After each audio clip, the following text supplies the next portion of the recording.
I still remember the weight of October in Oklahoma Territory, 1879.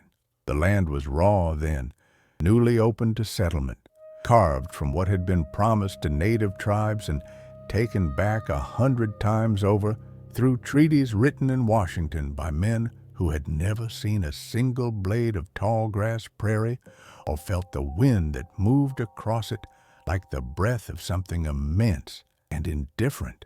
I was 26 years old that autumn, and I carried messages between distant homesteads for a man named Garrett, who ran a freight and courier company out of what would someday become Oklahoma City. Though back then it was nothing more than a loose collection of canvas tents and false front buildings clustered along the muddy banks of the North Canadian River. The work paid poorly, $3 a week, plus whatever meals I could negotiate from the families I visited, but it kept me moving, and in those days, movement felt safer than staying still in a place where land ownership was written in blood one season and erased by the next storm or the next armed dispute. The ride to the Hadley property took me 2 full days through unbroken tall grass that stretched from horizon to horizon in every direction, gold and bronze in the autumn light, rippling endlessly like the surface of some vast inland sea. I remember the sky that second afternoon, how it turned the color of old copper as the sun descended, and how the wind carried a smell like burning sage mixed with something darker, more metallic, though I saw no fire anywhere and no indication of recent smoke. The Hadley farm sat in a shallow valley between 2 low rises covered in that same tall grass, the kind of land that collected shadows early and held them late. A simple rectangular house built from rough-cut lumber, still pale with newness, a well with an iron pump, a chicken coop constructed from scrap wood and rusted wire, and the barn, that barn. Even from a distance, even in the fading golden light of late afternoon, there was something patient about its posture, something about the way it stood against the darkening eastern sky that suggested it was not merely waiting, but watching, measuring, keeping time according to some calendar I did not yet understand. Mr. Hadley met me at the edge of his property line, a lean man in his middle 50s with sun-scorched skin, the texture of old leather, and pale eyes that didn't settle on anything for long, always moving, scanning the horizon as though expecting something to appear there that never did. His hands, when we shook, were calloused and strong, but his grip was brief, almost reluctant. His wife had died the previous winter, he told me, as we walked slowly toward the house, his voice flat and factual. Fever, the kind that came on fast and burned through a person in 3 days, leaving nothing but a body that had to be buried before it cooled completely. Their 2 sons, both grown men in their 20s, had moved east to Missouri within a month of her passing, wanting nothing more to do with Oklahoma dirt or the promises that had brought them there. He lived alone now with 3 horses whose names he no longer used, a dozen chickens that produced fewer eggs each week, and a silence, he said, had actual weight to it, that pressed down on him at night like a hand on his chest. I gave him the letter I'd carried wrapped in oilcloth against the weather, watched him break the wax seal, and read it by the yellow light of a kerosene lamp in his kitchen. Saw his shoulders fall slightly at whatever news the words contained. He folded it carefully and set it on the table. Bad news from Pennsylvania, he said. My brother is dead. Heart gave out while he was plowing. He was younger than me. He did not elaborate, and I did not ask. There are some griefs too familiar to require explanation. He offered me supper, beans cooked with a piece of salt pork, and cornbread baked in an iron skillet. And when I said I should probably move on before full dark settled in, he shook his head slowly and deliberately. "The nearest town is 14 miles northeast," he said, "and the trail is poorly marked once the light goes. You won't make it before the night comes down complete, and the prairie at night is no place for a man alone, especially not a stranger who doesn't know the land. Stay. Sleep in the barn if you prefer not to trouble my house. There's good hay, the roof doesn't leak, and the horses won't mind the company. They're used to loneliness." I accepted because he was right, and because something in his voice, a kind of hollow courtesy, made refusal seem not just impractical, but unkind. We ate without much conversation beyond the necessary exchanges. He asked where I was from originally, and I told him Kentucky, which was true, though I'd left that green country so long ago that my memories of limestone springs and wooded hills felt like they belonged to someone else, some younger version of myself I could no longer fully recognize. He told me he'd come from Pennsylvania 7 years prior, that he'd believed the government promises about land and opportunity and a fresh start in the territories, that his wife was buried on the eastern edge of his property beneath a young cottonwood tree because the ground there was soft enough to dig the necessary depth without hitting too much stone.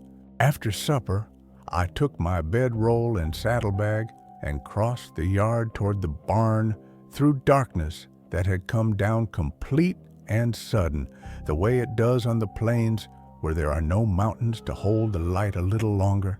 The night was starless, overcast, the kind of dark that presses against your skin like cloth. The barn door hung slightly crooked on its iron hinges, one corner scraping the dirt threshold when I pulled it open. Inside, the smell was what you'd expect from any working barn, horse and hay and old wood and the particular warm musk of animals at rest. But beneath all that was something else, something I couldn't quite name, mineral and faintly sweet like flowers left too long in standing water, or the smell of earth after a hard rain when things buried begin to surface.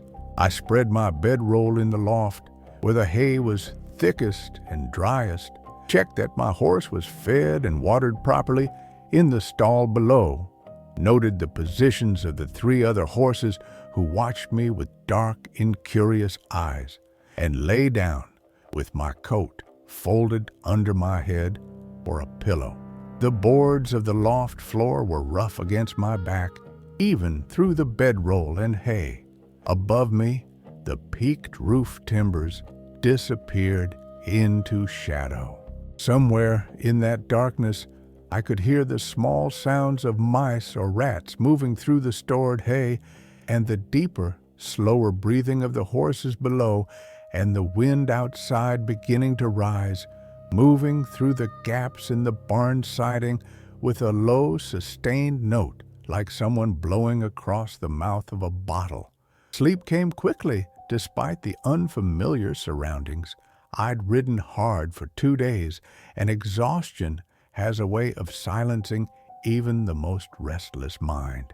But sometime deep in the night, in that hour when darkness is most complete and the body's rhythms slow to their lowest ebb, I woke to a sound, a single knock, wood striking wood, deliberate and resonant, coming from somewhere within the barn's frame itself, not from outside, not from any loose board being worked by wind, from inside the structure, deep within it, as though the barn itself had a pulse, and this was its heartbeat made audible. I lay completely still, listening. The horses shifted slightly in their stalls below, but they did not seem alarmed, did not whinny or stamp. Minutes passed in silence. Then another knock, the same tone, the same weight, the same quality of deliberate impact. I told myself it was nothing, some natural settling of the wood, some artifact of temperature change as the night grew colder and the boards contracted. But I did not believe my own reassurance. I closed my eyes again and tried to will myself back to sleep. The third knock came after what might have been 10 minutes, maybe 15.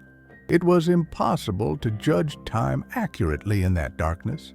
Then a fourth knock. Now I was fully awake, my heart beginning to work faster, though I could not have articulated why. There was a rhythm forming, spaces of silence, then impact, silence, then impact, a pattern emerging from what should have been random. I rose from my bedroll and climbed down the ladder from the loft, moving carefully in the darkness, testing each rung before trusting it with my full weight. I stood in the center of the barn floor listening. The fifth knock seemed to come from the northern wall, down low near where the vertical boards met the foundation stones. I crossed to it and put my hand against the wood. It was cold, far colder than it should have been, colder than the night air justified. The chill moved through my palm into my wrist bones. The sixth knock, the seventh. I realized then that I was counting them without meaning to, that the rhythm had imposed itself on my awareness, that I was tracking each impact as though it mattered, as though the number had significance. 8, 9. I lit a match from the box I carried in my shirt pocket, watched the small flame throw shadows that bent and stretched across the walls in ways that seemed wrong, too angular, too sharp. The wood of the barn was not ancient, but it was no longer new either. Pine boards weathered to gray, hand-planed and fitted with evident care. The work of someone who knew how to build a structure that would stand against the prairie wind and the weight of winter snow. But there were marks I had not noticed in the evening light. Scratches, tally marks carved into the wood in clusters of 5, the old way of counting. 4 vertical lines crossed by a 5th diagonal. Dozens of clusters, hundreds of individual marks. They covered the northern wall from floor level to as high as a man could reach. The match burned down to my fingers and I dropped it, shook my hand against the small pane. In the darkness, the knocking continued. 10, 11, 12. I felt a coldness spreading through my chest that had nothing to do with the October night or the chill in the barn wall. This was something else, recognition of something fundamentally wrong. I wanted to leave immediately, to saddle my horse in the dark and ride out into the black prairie regardless of the danger, but something held me there. Some need to understand, some inability to flee from what I did not yet comprehend. The knocks went on with that same terrible patience. 15, 20, 25, 30. They were not random. They were not the innocent sounds of a building settling. They were deliberate, measured, counting something. I stood there in the darkness with my back against the cold northern wall and counted with the barn. 35, 40, 45, 50. The intervals between each knock were not quite regular, but they followed a pattern I could feel, even if I couldn't define it. At 57 knocks, the sound stopped. Complete silence rushed back into the space so suddenly it felt like a physical weight, like water flooding into a room. My hands were shaking. My breath came shallow and fast. I climbed back to the loft, lay down in the hay with my coat pulled tight around me, and did not sleep again that night. I watched the gaps in the barn siding, where the first gray light of dawn would eventually show, and I counted minutes or hours, I could not tell which, until finally the darkness began to thin, and the eastern sky turned from black to charcoal to the pale gray of ash. When the sun finally rose and light returned to the world, I went immediately to the house. Mr. Hadley was already awake, making coffee on his cast-iron stove, and when he looked at me, I think he saw something in my face, some evidence of what I'd experienced, because his expression changed, became careful and sad, and almost gentle. "You heard it," he said. It was not a question. It was a statement of fact. I asked him what it was, what the knocking meant, why the barn was counting. He poured coffee into 2 tin cups with hands that were completely steady, handed me one, and sat down at his rough wooden table. He was quiet for a long time, maybe a full minute, and I did not push him. Finally, he began to speak. "The land the barn stands on," he said slowly, "was a gathering place long before any white men came here with their land claims and their government papers and their treaties that weren't really treaties at all, but just another form of theft dressed up in legal language. The Kiowa and Comanche used this valley for generations. There was a spring here once, before it dried up during the drought of '76. Sacred ground. A place where the tribes would come to water their horses and trade and settle disputes according to their own laws. But in '74, during what the Army called the Red River War, soldiers from Fort Sill came through this area on a campaign to clear the territory of hostile Indians. There was a skirmish about 10 miles south of here, small but brutal. Some of the warriors fled in this direction, hoping to disappear into the grasslands. The soldiers followed their trail. They caught up with them right here, in this valley. 7 men, Kiowa, I think, or maybe Comanche. I never learned for certain. The soldiers hanged them from the cottonwoods that used to stand where the barn is now, left them hanging for 3 days as a warning before someone cut them down and buried them in a mass grave somewhere nearby. Nobody knows exactly where. He drank his coffee. I could see his hands were steady, but his eyes were not. They moved constantly, looking at the table, the walls, the window, anywhere but directly at me. "When I bought this property 2 years after the war ended," he continued, "nobody told me that history. Or if they knew it, they didn't think it mattered anymore. The cottonwoods were still standing then, but they'd been struck by lightning the previous summer, and 3 of them were dead or dying. When I decided to build the barn, I used the cottonwood lumber. It seemed practical. Good wood, strong and straight. It would have been wasteful not to use it. I didn't know what had happened beneath those trees. Or maybe I didn't ask the right questions because I didn't want to know the answers." He paused, refilled his cup from the pot on the stove, did not offer me more. "The first night after the barn was finished, 3 years ago, this past July, I heard the knocking. 7 knocks, just 7. Clear and distinct and impossible to mistake for anything natural. Every night for a week, the same thing. 7 knocks sometime between midnight and dawn. Then it changed. Started counting more.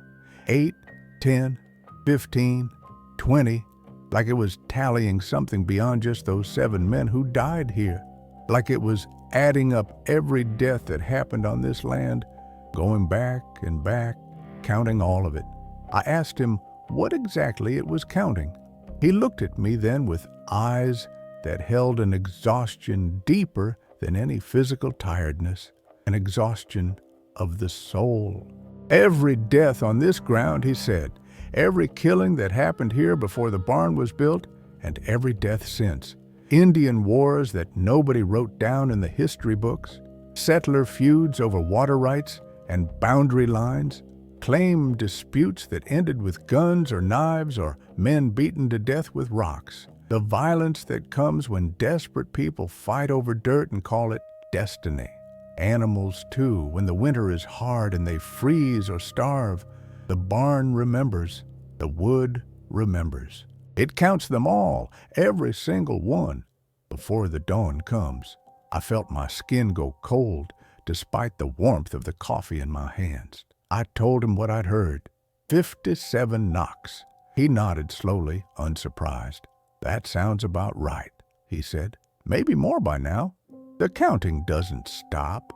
Violence doesn't end just because we built houses and plowed fields and called it civilization. Men still die here, animals too. Accidents, sickness, violence, it all adds to the total. The land keeps score. The barn keeps score. I asked him why he stayed, why he didn't burn the barn to the ground, leave this property, go somewhere the wood couldn't count anymore, somewhere without that history soaked into the earth. He smiled, and it was the saddest expression I have ever seen on a human face. "Because my wife is buried here," he said quietly, "under that cottonwood on the eastern edge. Because running doesn't erase what was done. Because someone should bear witness to it, even if bearing witness only means listening to knocks in the dark and knowing what they represent. Because maybe the dead deserve to be counted. Maybe that's the least we owe them." I had no response to that. What could I say that wouldn't sound hollow or cowardly?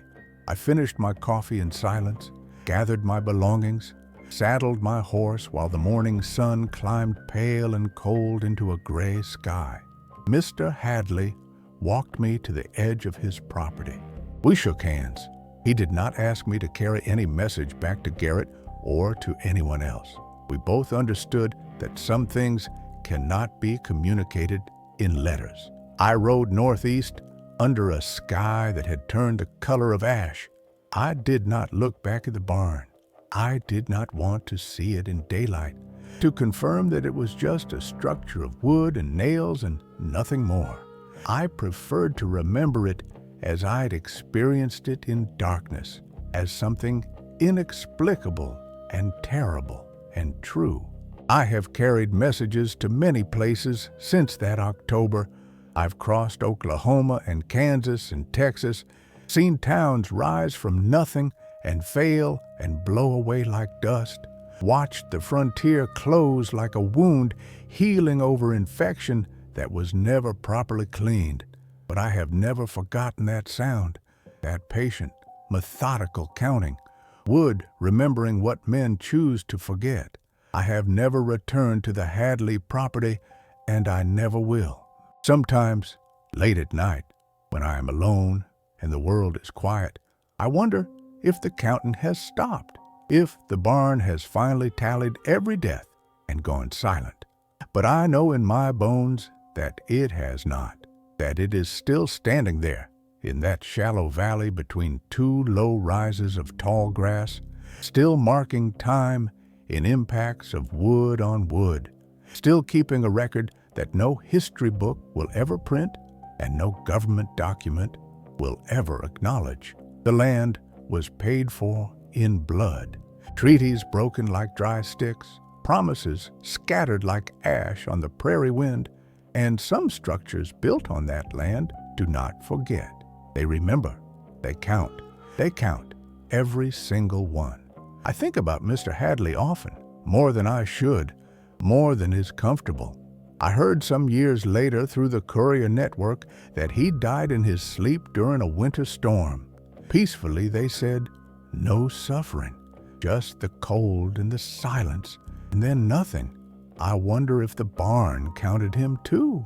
I wonder if it added his death to its endless tally, 58, 59, 60. I wonder what the final number will be, if there even is such a thing as a final number, or if the barn will stand there counting long after every human being who remembers Oklahoma territory has turned to dust and blown away and been forgotten. There are places in this country where the earth holds memory the way stone holds heat, where violence seeps into wood and water and soil and changes them into something other than what they were, where structures built by men with practical intentions become something else entirely, something older, something that refuses to let the past die quietly and be buried and never spoken of again. I slept near one of those places. I heard its voice in the darkness, and I know now with a certainty I cannot justify or explain that some frontiers were never meant to be crossed. Some debts can never be paid in full, but only counted over and over in the hours before dawn. And some kinds of knowledge once gained can never be forgotten or set aside, no matter how many years pass or how far you ride trying to leave them behind. The barn is still there.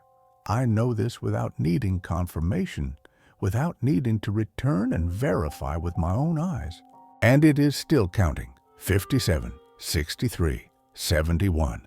The number grows. It will always grow. And somewhere in the darkness before each dawn, the wood remembers and counts and bears witness to what we would prefer to forget.